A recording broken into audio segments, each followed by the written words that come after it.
talk about the explosive push-up. Now we're going to show you all three variations with this, but before I even get there, if you're even doing an explosive push-up, you've reached the advanced stage. You have graduated from beginner all the way to advanced, because you have to be able to have a very explosive upper body to even be able to perform this exercise correctly. So just knowing that, you should already have the mechanics of the push-up down. So we're not going to go into that too much today, but let's keep the elbows tight when you're doing that. That's just a nice reminder.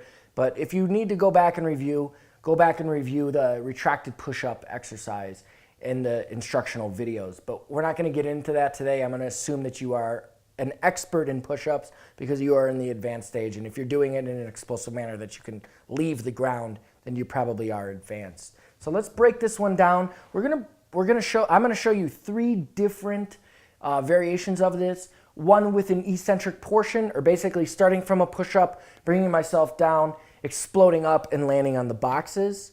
With no eccentric portion, so this is harder because you don't have a stretch reflex in the sense that the body is very much like a spring.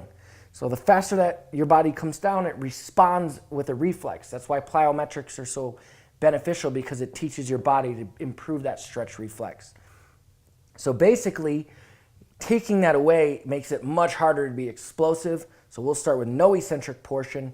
And then the last one we're going to do as a rebound. We'll start up on the boxes, drop into it. And then why that's so challenging is you have to absorb a very drastic eccentric portion, or the negative portion, and then turn around and become just as explosive after you absorb such a forceful eccentric portion. So that is pretty much the order of intensity, but they're all challenging. So let's kind of show these and break these down. Now, we do want to stay tight with these movements. So the first one would be with an eccentric portion. While we do these, we do want to bring the body down fast on this one, because the faster we come down, the higher we can explode up. Remember, we have that stretch reflex, so we don't want to come down with a slow movement like you're trying to isolate the muscle and build muscle. We're not doing that. We're trying to come down as fast as we can and explode up while we stay stable.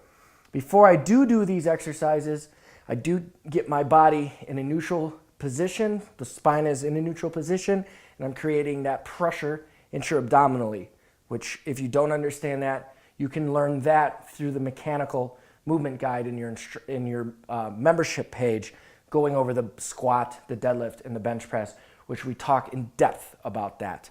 So I am going to take my breath, drop down fast, keep the elbows tight, explode off the ground, come up. That is with an eccentric portion. That's the easiest of the three. With no eccentric portion, we're starting from the floor. We're getting tight before we do this, so I'm torquing and getting that tight position in my upper back. Take my breath into my belly, creating that intra-abdominal pressure, and exploding up into the position. Now the last one would be dropping from the top, and this would be the rebound. Like I said, that overloaded eccentric portion that you have to absorb as you drop makes it very challenging. So once again, I'm getting tight. I load that upper back. I take my breath, and I drop and explode back into the push-up position.